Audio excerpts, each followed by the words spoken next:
Like you, I have a deep love for this country. Like you, I've voted right, I voted left, I voted Democratic, I voted Republican, and I shared with you that an unusual number of my personal relationships, my sibling relationships, my ex-marriage, really seem to have been partly victimized by political poison.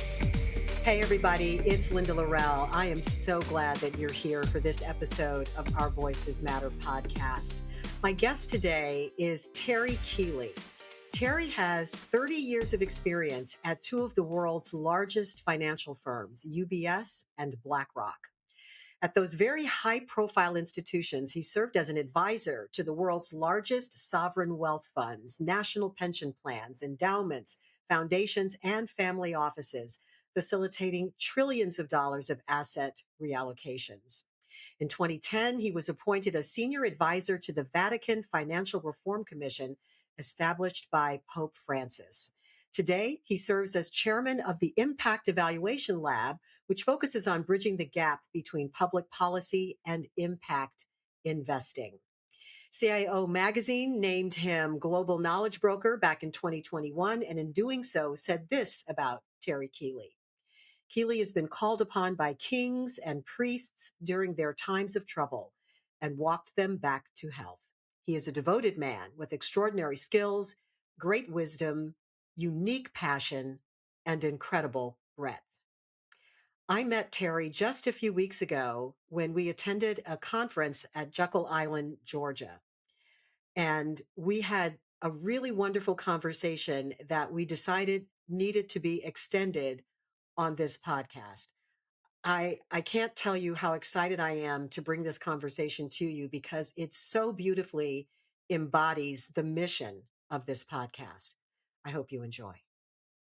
Terry, it is so nice to have this opportunity to chat with you. And thank you so much for agreeing to be a guest on Our Voices Matter. How are you?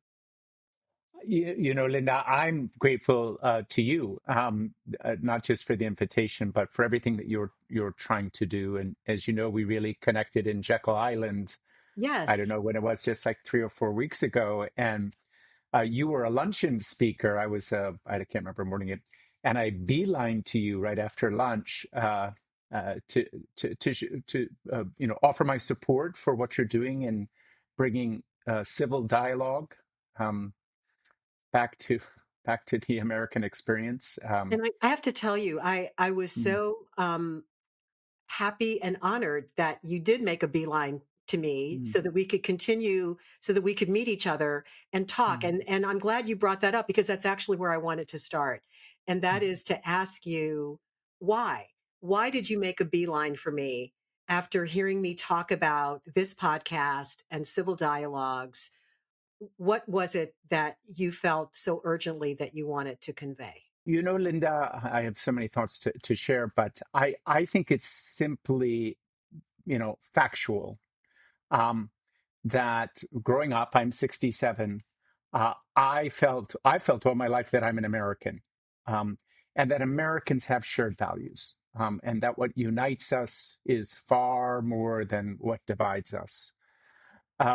But that's really not how the last 4 or 5, I don't know, 6, 8 years have felt. Increasingly, it feels like things divide us. That's not new. That's not unique to America. I'm just back from Paris. I was in Paris over the weekend giving a speech, and lots of countries are struggling. Um, but like you, I have a deep love for this country. Like you, I've voted right, I voted left, I voted Democratic, I voted Republican, and I shared with you that an unusual number of my personal relationships, my sibling relationships, my ex-marriage, really seem to have been partly victimized by political poison and by this very different environment we're in today. And I think when I came to you, I was like, I can't wait to get back to where we were. Mm, You know, mhm. um, So let's you're a let's back up yeah, for just a minute because you said a yeah, couple of things there that I want to pick up on. yeah. So you talked about how you have voted sort of across the aisle. You were Hmm. real specific with me when we talked Hmm. a couple weeks ago before we were, Yeah, scheduling this interview. yeah, Um, yeah. be very specific and tell me again Nothing to hide. how Yeah. you voted over the last 2 to 3 elections, 3 to 4 elections. Yeah, so it's it's pretty easy for me to describe myself. I'm much more of a Mitt Romney Republican. Um, Voted for Mhm. Clinton because he was the better candidate. Bill, that is to say, in the Hillary D, DJT1 contest, I voted for neither. I wrote in Paul Ryan. Um, I was not happy with the dynamics of the first Trump administration, so I voted for Joe Biden in 2020. I was deeply disappointed with Joe Biden's presidency across a number of categories, and couldn't vote for his successor. I voted for Donald Trump in 2024, Linda, like 77 million other Americans. And I'm here to say, if the vote was again today, I'd make the same vote. Why? How about that? Why? Yeah. Okay. Why? Um, it was very clear to me then that on the 80-20 issues where I reside, three or four of them, the 80-20 issues, Donald Trump had them more correct. I know there are many people struggling in this economy, but the economy is on a global scale is booming. The U.S. economy is doing extremely well, partly represented by the stock market. I know not everybody benefits from that. Linda, America has a good heart, but we should not allow whatever it was, 10, 11 million undocumented immigrants to walk over our borders, as was the case in 4 years. The border policy was wrong. Um, I'm, I regard myself as center right, but religious. I've struggled with these concepts of biological men participating in women's sports. And I have some very vibrant examples of that in a master swim team that I swim on. A 41-year-old guy last year competed as a 42-year-old girl this year. Um, I don't believe it. Um, and I can understand why other people have different points of views, but my views were better represented. And something that will come out in this interview. I live in Florida. I'm one of 73,000 New Yorkers a year that move from Manhattan to Florida. It's nice in Florida, Linda. Okay. All right. So I'm It's a gonna well-run state. It's a well-run state. okay. So I'm gonna play devil's advocate. So you just talked about all Please, because this is a because unifying that's podcast. what this is about. This That's is exactly what this is about. That we should be yeah, able to talk about this stuff without making either one of us feel nothing to any kind hide. of way, right? All right. Nothing So to, having a because we respectful. spoke enough. I mean, you have a similar background to me. I mean, to me, the Thousand Points of Light initiative underneath the bushes was absolutely the right thing. We're both deep communitarians, Yeah, but there's a lot that we have in common in terms yes, we do. of what we want for the country and how we Yeah, look at our roles in terms of what yeah, we can do as individuals to help yeah. society become better, et cetera. Um, Hmm. but there are some differences. So I want to talk a Hmm. little bit about that and play devil's advocate. So you just Hmm. did a good job of talking about some of the things that you really agree with as far as the Trump administration policies. Hmm. So I know there are people on the other side of that who would say, how Absolutely. can you agree with that? And then at the same time, and this is a question, I'm not saying you do, but the Hmm. question is, do you support all of the other stuff that has happened? And we can go down the list of the things that have pretty much blown up our institutions from top to bottom, inside out, upside down, and Absolutely. sideways. And Absolutely.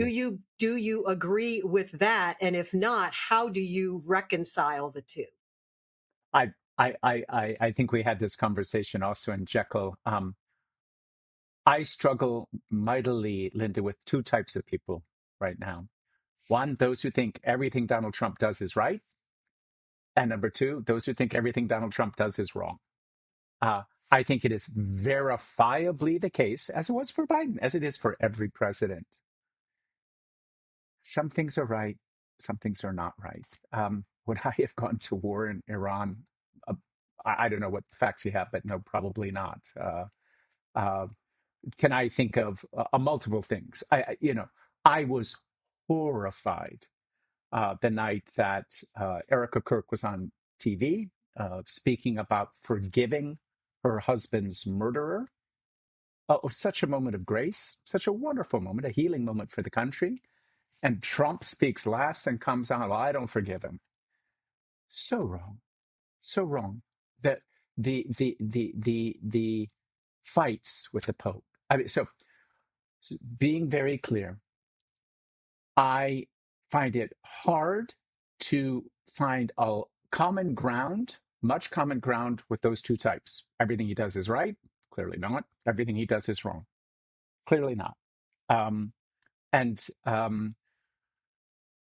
I was in Paris giving a speech last week, and I don't know if you know who Carlos Sanvi is. Carlos Sanvi is the head of the YMCA, lovely man from Togo, wonderful global head of 65 million members of the Young Men Christians Association, wonderful man. And he said something on the stage with me that I won't forget, Linda. And he said that today hate has become a value. Today hate has become a tool, an instrument that both sides have decided to take in as a as a common tool. Mhm. I abhor this. Yeah. Well, I abhor it's not gonna this. get us. It's not gonna get us anywhere. Um, This is how did we get here yeah. though, and how do we get out of this? Right. Part of what I shared with you is that I'm in the box, or several of my siblings are not speaking to me. Um, it's been very difficult for me, very painful, very painful. I think Talk a I've little bit. I've You done. mentioned your siblings, so let's give a little context here. Yeah, yeah, Tell people the sort of the snapshot version of how you grew up, what your family dynamic is, how many sure. siblings, et cetera. Because I think that's Sure. Yeah. So as we talked, big family. I have 5 brothers and 2 sisters, 8 children, Roman Catholic family. Grew up in the Midwest. I'm absolutely sure my father never voted for anybody but a Republican because he was a Dwight David Eisenhower admirer. My mother was Canadian and didn't become a naturalized citizen until relatively late in her life, so she didn't start voting until late in her life. We with that family sitting in the front row at church. My father was a commentator. I spent some time at Notre Dame thinking I would become a priest. Spent some time in the seminary. I have always felt uh, a divine loving presence in my life.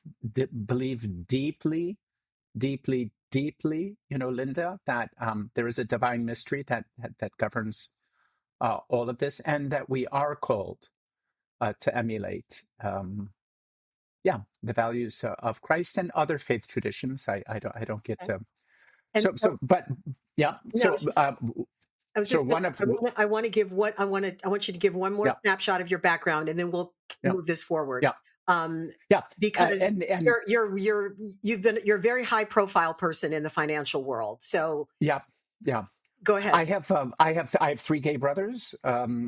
One, my eldest brother, was a deputy mayor of Los Angeles underneath Dick Reardon, great Catholic Republican.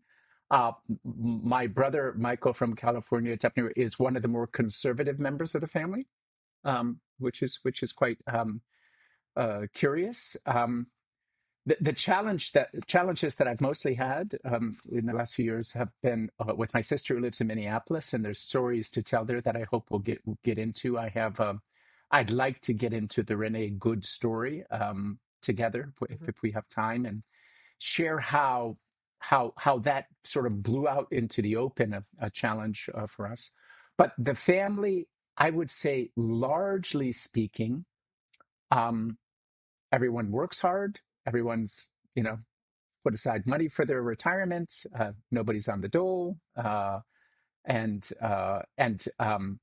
it's a generous family. I have all of us spend time volunteering or doing things for our local communities, serve on boards, and And in the yeah. midst of all of this, as you started this Hmm. part of the conversation, you have had some estrangement from various members of your family. So Yeah, let's yeah. talk about you and your sister Hmm. and and how the Renee Good story sort of factors into that. Yeah, it's I don't know how other families do it, Linda. As siblings, we've been, pretty diligent about trying to get together every Thanksgiving, which creates its own dynamic. If we can't do it physically, we do a large Zoom call.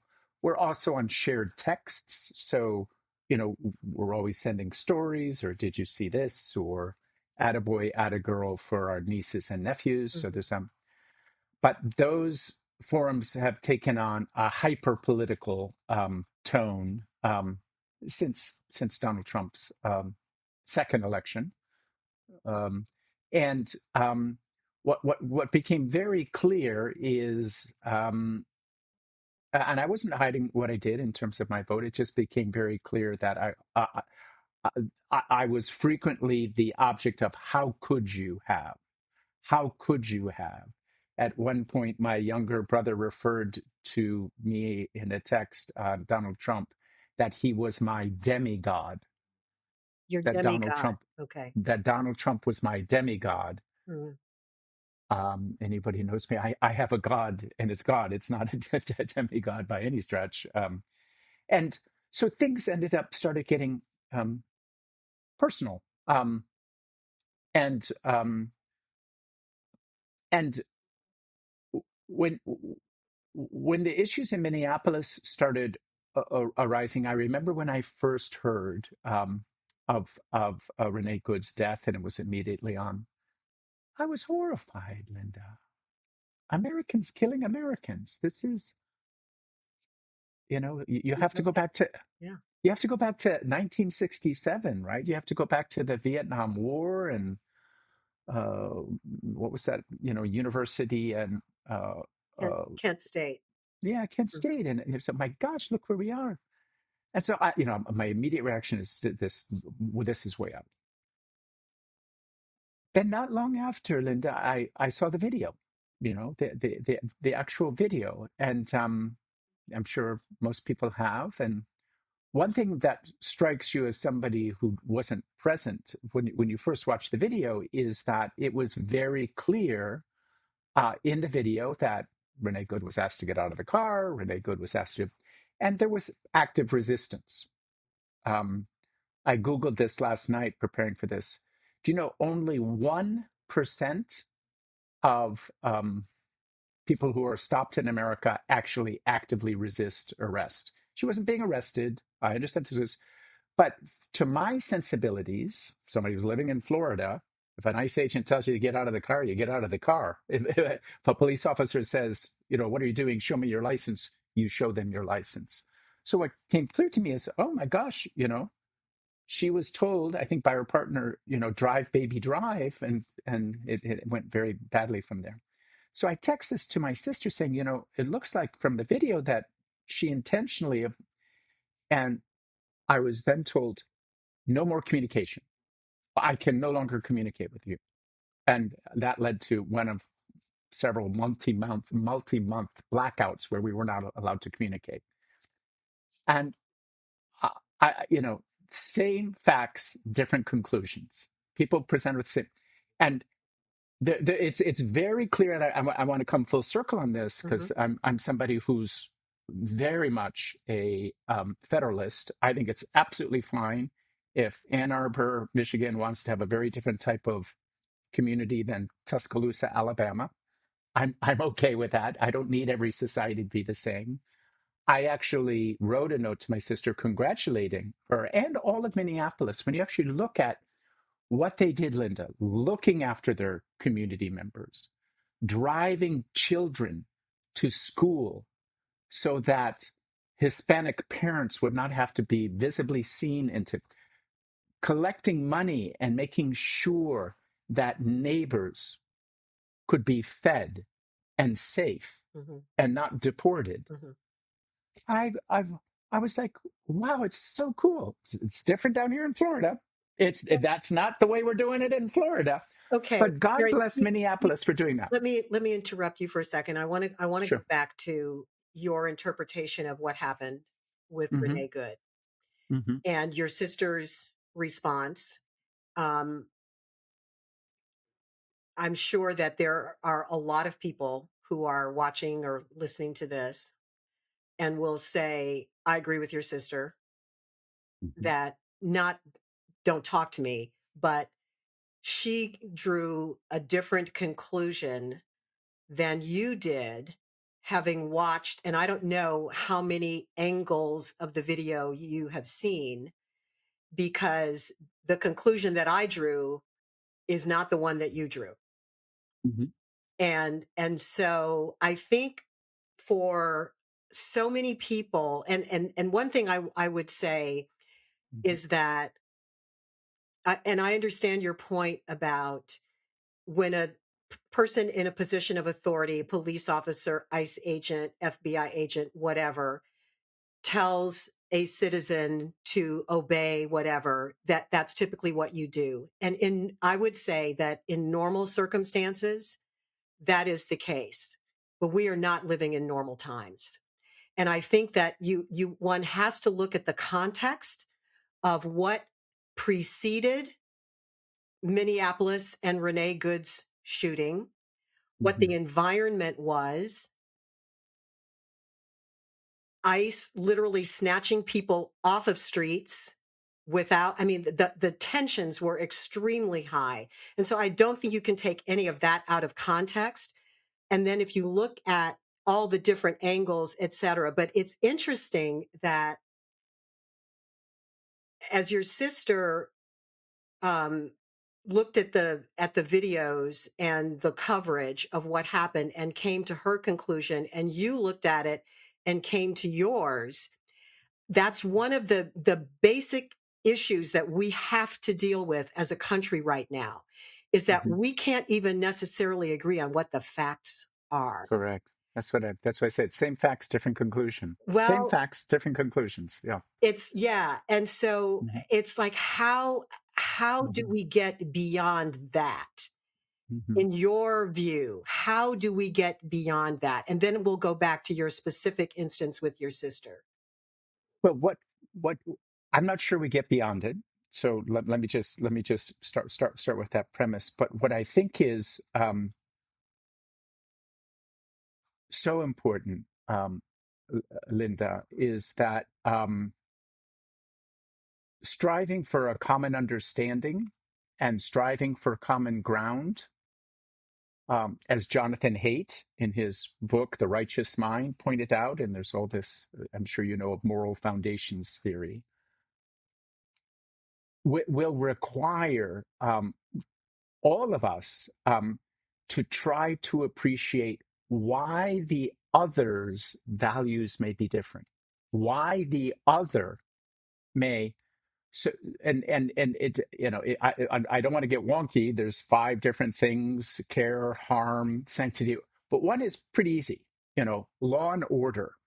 You know, different people put different values on of following authority and not following authority, breaking a law and not breaking a law. Hmm. And it's going to we're at a time, we're living at a time where for some folks, like walking into a Walgreens, taking $500 worth of goods, walking out of Walgreens and not being prosecutable, where law and order people are just scratching their heads saying, how did we get here?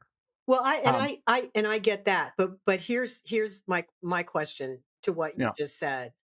Yeah. What do you do when those Hmm. who are sworn to uphold law and order are the ones breaking the law? Yeah, so I think um and we can practice on this call what I think we need to practice Yes, as a let's do nation. that. Let's do uh that. and that means that we actually practice three things. Here's the takeaway for the listeners. The first one is that we really actively listen. Hmm. You listen to the other person. You're not jumping in. You're not saying, yeah, but, yeah, but. So you start, you always also hope you're looking for the off ramp on shared values. I'll tell you what you and I know we agree on. Rene Good should never have been shot. This was crazy. What the Agreed. hell is going, Agreed. what the hell is going on here? How did we even get to that place? Shared value. And Hmm. Donald Trump never says he did anything wrong, but guess what? He knows he did something wrong. You don't go into communities where you're not welcome, Linda. You don't. You're not welcome. Um, get out of our community. We're running it this way, and you're running against our rules. And we're supposed to be a big enough country where we say, good, you just, and again, I want to call out with love and respect what it is that Minneapolis did. Hmm. God bless you all. God bless you all. Wonderful. What it's to be celebrated. Um, do I think every ICE agent in the country is a Gestapo agent? No, I don't, Linda. Do I think? Let me give another example. Where we may or may not have shared ground, and then we'll get back to the third principle, Okay. um, which is always seek understanding rather than conversion. I'm not going to try to change your opinion on anything. Absolutely.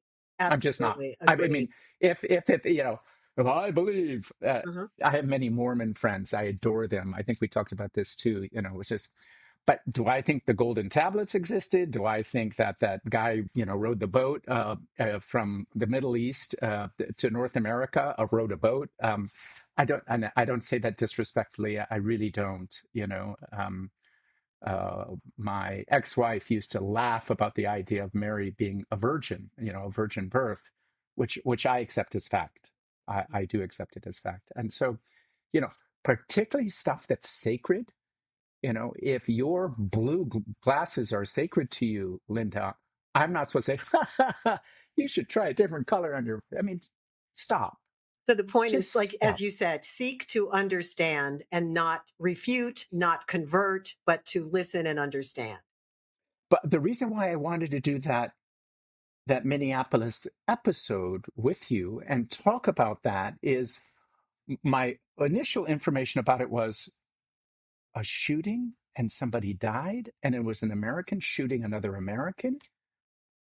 Way off the rails, Hmm. unacceptable. Hmm. This is crazy. Hmm. Then when I watch the video and I see, well, no, she was asked to, and in most communities, Linda, let's just remember what's going on: blowing whistles, filming them, finding out where the ICE agents were staying, the active thwarting of that for a number of people in the country, include many people in Florida, is we wouldn't do that.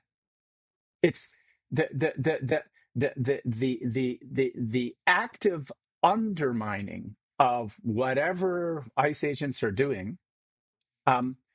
It would, I think, and I don't care if it's a majority or not, but for a number of Americans, we can understand is not something they would do. Um, um, And and we're supposed to be a big enough country. We have to find whatever are the shared values that transcend that particular dynamic. And for me, there are at least two. Um, uh, no one should be killed for that type of active intervention that they would have. A completely disproportionate response to what had happened. Wrong, 100%.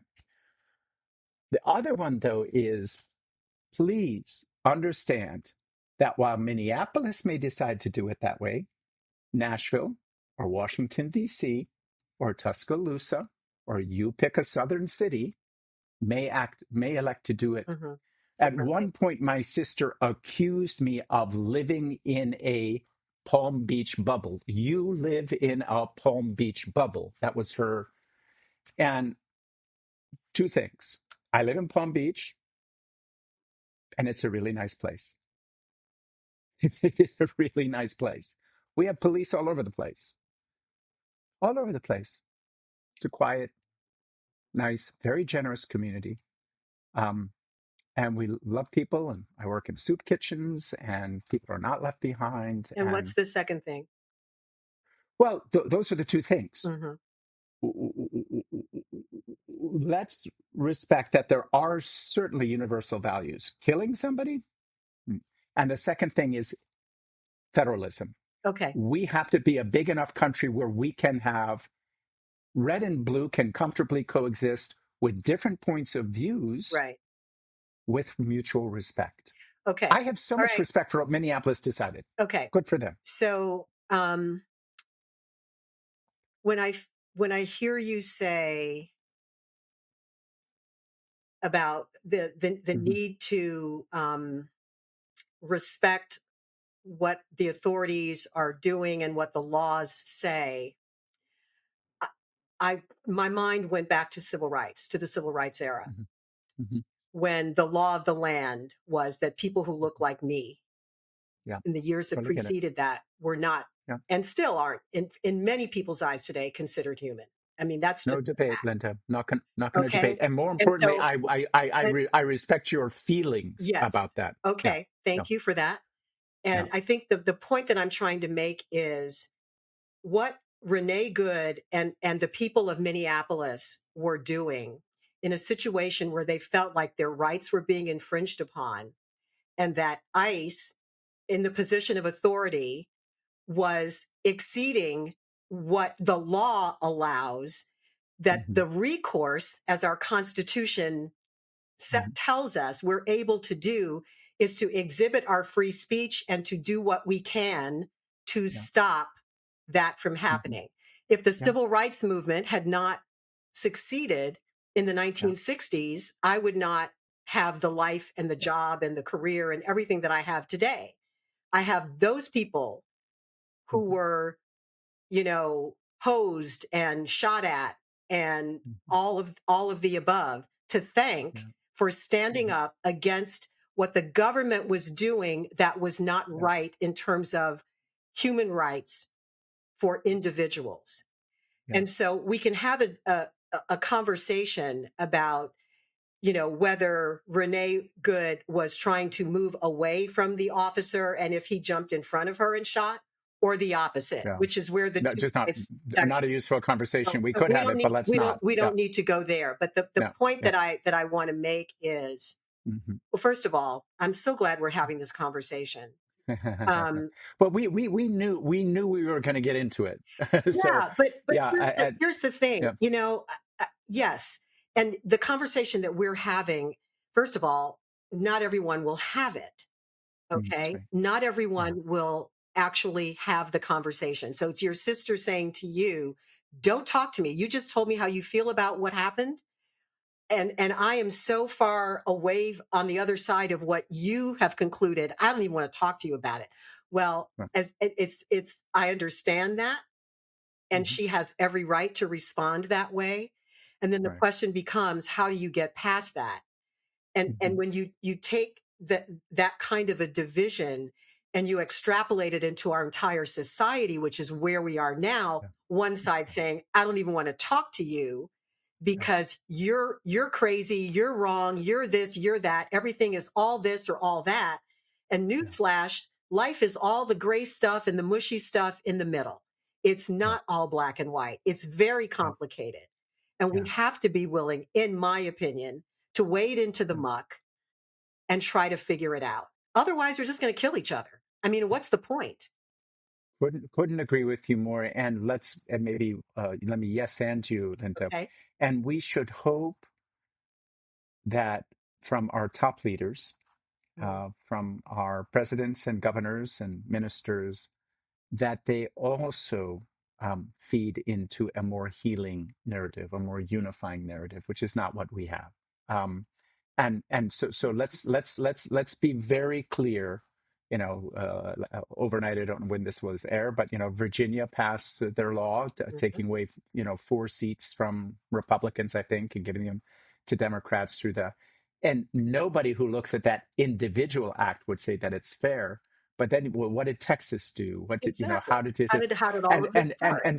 but just look how this becomes A a race to the one-upmanship. bottom. Yep. No, A race to worse. the No, I bottom. wish it was Right. up. It's A one bottom chip. Right. it's literally, and what Yeah. this is going to lead. So where do we go from here? Mm. And what we do is what you're doing, which is why I reached out. I had a couple of goals about appearing on this podcast with you, Linda. One was to really support what you're doing. Two was to make sure my brothers and sisters know how much I really love them. Um, how I mourn the fact that these are difficult times for us in a relationship, and I'm willing to admit, there's more things I can do to be an active listener, to be more empathetic. I found almost every time something negative was said about Donald Trump in the text exchange, I kind of had to do a yeah, but and and that didn't work out so well. Did it? And it never really does, and timeouts are important, but what where where I also was really hoping that we could go on this is much more at a societal level. I mean, if we are having these problems in a marriage, if we are having these problems with our closest friends, if we're having these problems between parents and their children, and we're having these problems between brothers and sisters, cousins, just imagine, multiply that by a grillion. Um, there's a lot. There's a lot that is. There are a lot of forces conspiring to divide us, very intentionally, and I think we almost have to work twice as hard um, to do those three things: active listening. What are our shared values? And how do I express understanding? I see your point of view, instead of, well, yeah, but did you see the video? Yeah. Or, Exactly. I'll give you another one, in these other communities, when a undocumented immigrant commits a crime and goes to jail, in most states, that individual is turned over straight to ICE. In some of these non-cooperative cities, they don't. They release that person back out to the, and I suspect this is another 80-20 issue for lots of, well, hold it. They shouldn't have been here, and they committed some act of violence, and we're releasing them into the community when we already have them in custody. Um, so, and I bring that up. That might have set you and I back because we were there with common ground. It's okay. But It's all right. Keep but going. but I look at that one and I'm like, I'm probably on the law and order side in that one. Um, I you know I know that it's a privilege to be an American. I know we need immigrants. I know we are a generous country, Linda. So much of what is going on is that we have a stupid immigration system. Of course, we need people to come to our country, ideally stay here. We're blessed by that. Most countries are having their populations decline because people are emigrating and people don't want to live there. And Russia. ours is declining. Well, we could have as much immigration as we truly want if we had slightly more. Well, no, I'm talking about our population in terms of, Yeah. you know, Oh no, that's right. our Without immigration, population we're is in decline. Yes. without immigration, Without we're a shrinking immigration. society. Yes. Correct. That's what I meant. Correct. Hmm. Yeah, I wrote an article that you may not have seen. The title of it is "Wanted 1 billion Americans." Mm. Wanted Hmm. 1 billion Americans, and I So made the case. Yeah. I want to go. I want to go back to. Excuse me for cutting you off there, but I don't want to lose this train of thought. I want to go back to what you were saying about immigration, and Hmm. I think I think most Americans would agree that we need a secure border. That we can't just let anybody into the country, whoever wants to come in, and it becomes a free for all. Then it's like, well, what do we have a country? Okay. Hmm. I Hmm. think many Americans who voted for Donald Trump in this second term wanted immigration reform, but they didn't want the way that it's being executed. I'm sure you're right. And so I think that has to be a part of the conversation. I'm sure you're right. Okay. All right. So there's No. another thing we agree on. Oh, for sure. Yeah. Linda, if we keep going, we're gonna, I know. I don't know. You like Notre Dame football? I love Notre Dame football. I bet we agree on Yeah, that too. So actually, yes. My husband's nephew went to Notre Dame and played football. So yes, okay, there Notre we go. Dame All right, football is okay with me. we're good. How do you feel about Condoleezza Rice? In terms of you have to be able. That's a very I admire Condoleezza Rice. yes. Listen, Well, first of all, she's a let's have fellow. another, She's a fellow. let's have another Let podcast where me we just go, what do we agree on? Well, yeah, let me just say this. Yeah, Condoleezza Rice is a fellow Stanford Cardinal. yeah. Okay. So Hmm. she and Hmm. I have that in common. I Hmm. know, she worked for a Republican administration and she's brilliant. I didn't always Hmm. agree with her, but I No, have great, great respect for her. So yeah, yeah, there you go. yeah. On this uh, shared, values, shared issues, Linda, of course, they're much larger and more important than anything that would. We are being played by the system, Yep. friends. We are being played in the media. You know, where did I see that video? Of course, I saw it on Fox, and I watched Megyn Kelly. Rebroadcast it 17 different times. Uh, we are largely in our own ecosystems, and that's very intentional. Yep. And you got to work hard at that. I always give a plug for Real Clear Politics, which is a website that always posts right, left. Here's something positive, here's And something more nutritious. I always plug allsides.com, which Right, is our right, partner exactly. with Civil Dialogues, where you see the same stories from the left, the right, and the center, and they rate media bias. And so Yeah, you are really preaching to the choir here. We are so yeah, 100% aligned on the media's yeah. role in the divisiveness that we are experiencing. And we're going to be doing even more on that with Civil Mm, Dialogues on that specific topic. mm, But yes, it's huge, and we have to get out of our mm, filter bubbles. We can't just yeah, or we should not just be getting our information from the news entity that reinforces what we already believe, because yeah. that's just going to keep us further in the silo system. So, And I want to, if I can, Linda, I want to give a big plug for something that I really, if I have an overwhelming German word is Weltanschauung, how I see the world, it is through Catholic social teaching. And Catholic social teaching has three primary principles. The first is human dignity.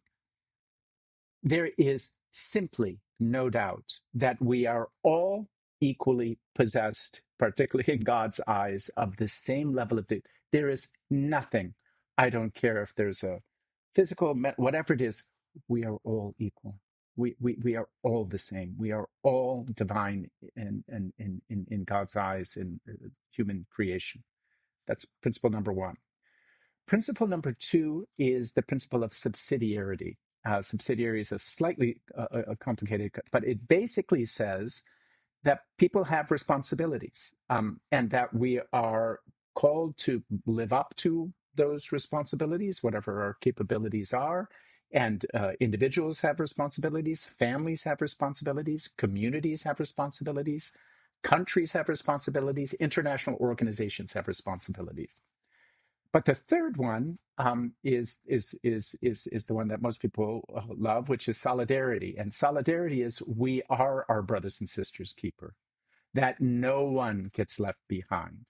That no one's work is done until everyone's work is done. And you may say, well, how does that solidarity thing and that subsidiarity thing, how did they get along? And I would say, welcome to Catholicism. mm. They live in tension. It's something that you work out every single day. France can't pass a budget. Why, Linda? Because they can't convince French people to retire any later than the age of 62, even though they're not living till 95. Mm.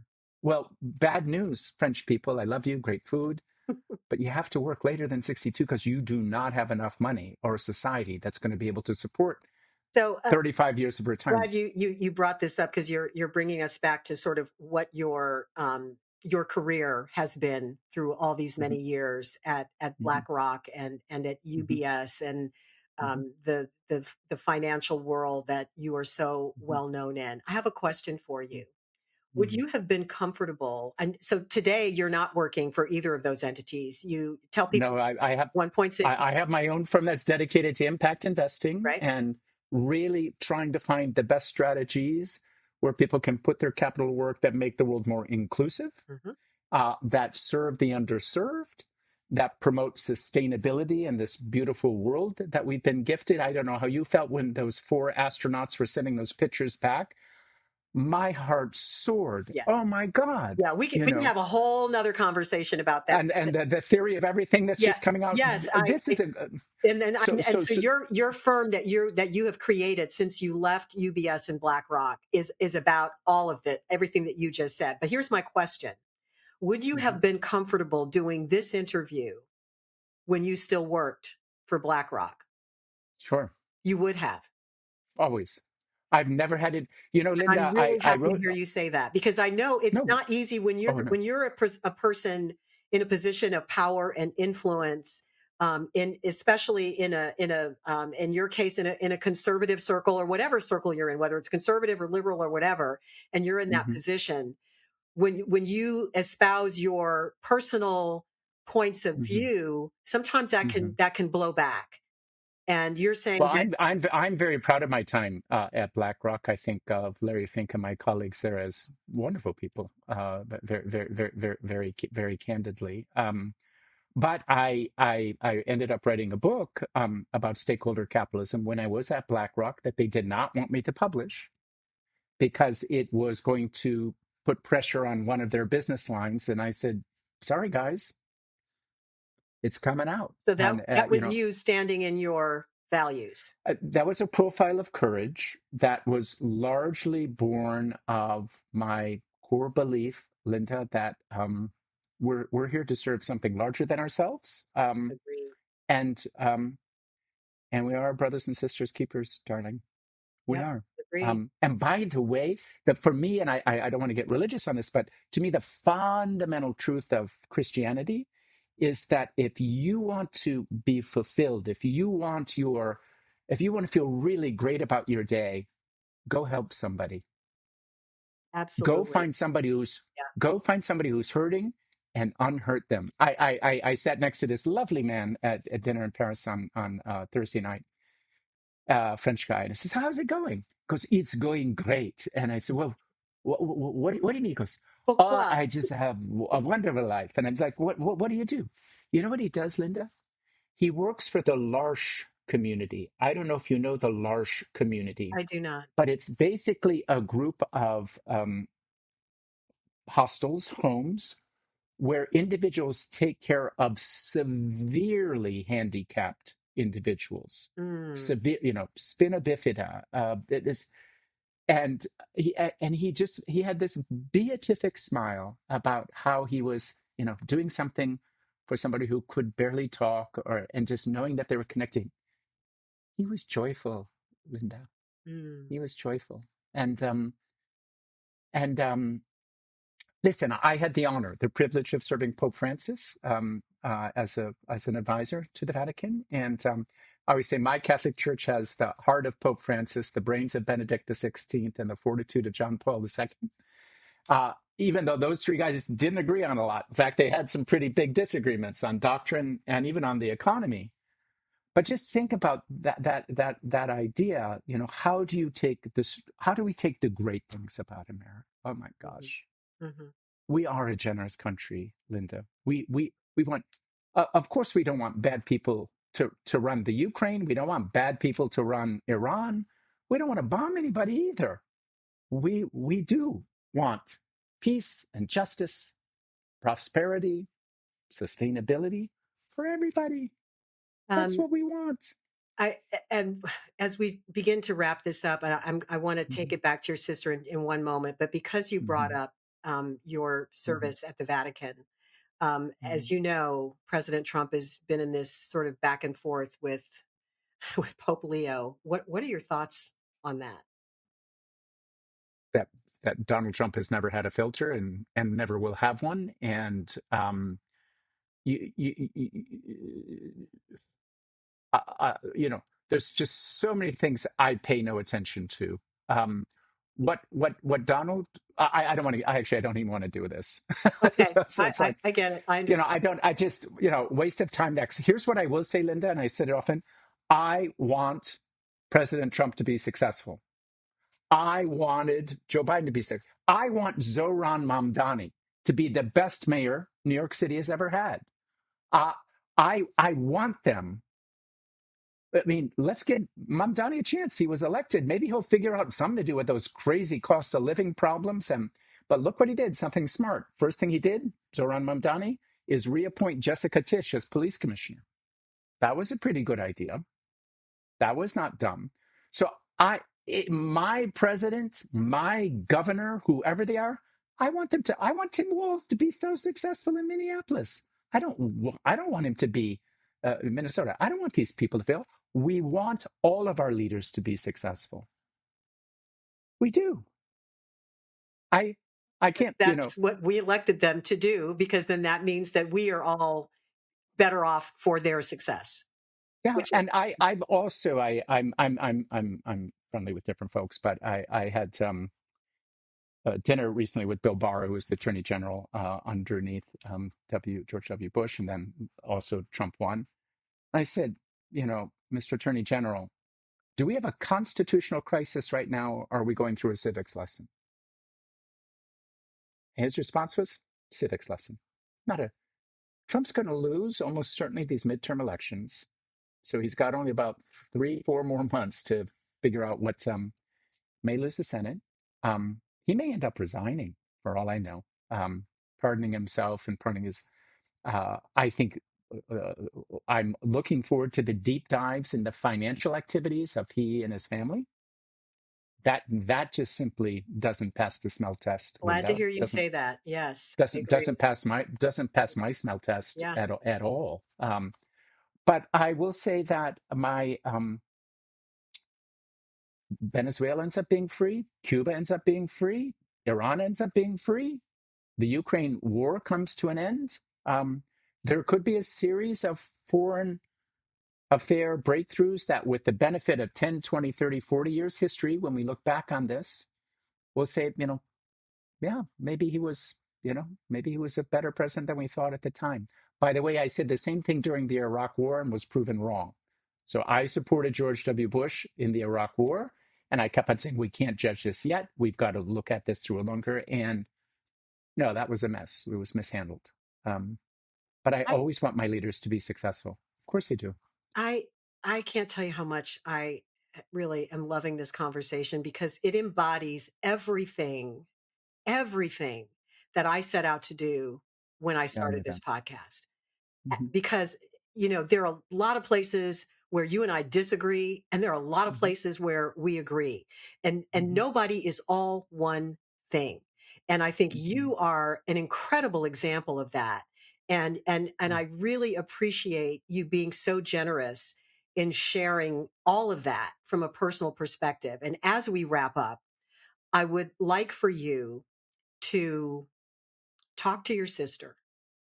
Hmm. Hopefully, she will watch this or listen to it. We'll So I see. want you to talk to her. What do Hmm. you want to say? I love her so much. You know, we've had such a history. Our career paths intertwined. I'm godfather to her only son, John Joe, who I love as well. I know I'm a tall drink of water, as I describe myself. I I'm insufferable on occasions. Always talk too much, but that's what an Irish guy lament. You know why Irish guys cry so much, don't you, Linda? Genetically, our hearts were located too close to our tear glands, so we cry a lot. Um, but I mourn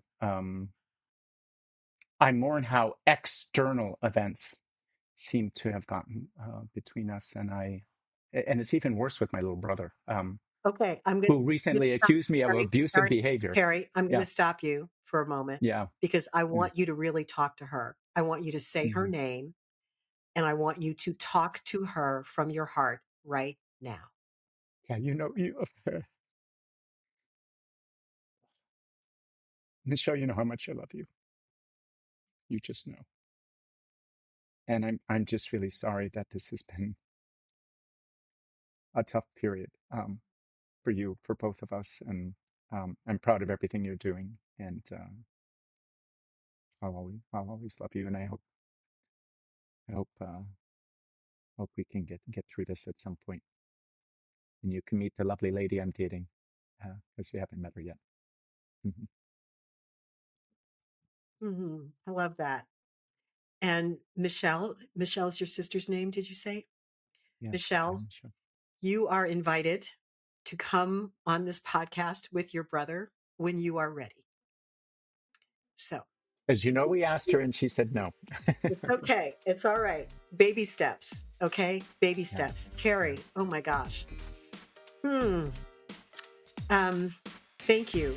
Thank you so much for sharing your heart and for and just being you and sharing everything that you just did with our audience. I am enormously grateful, and I'm so happy to know you and to have you in my life.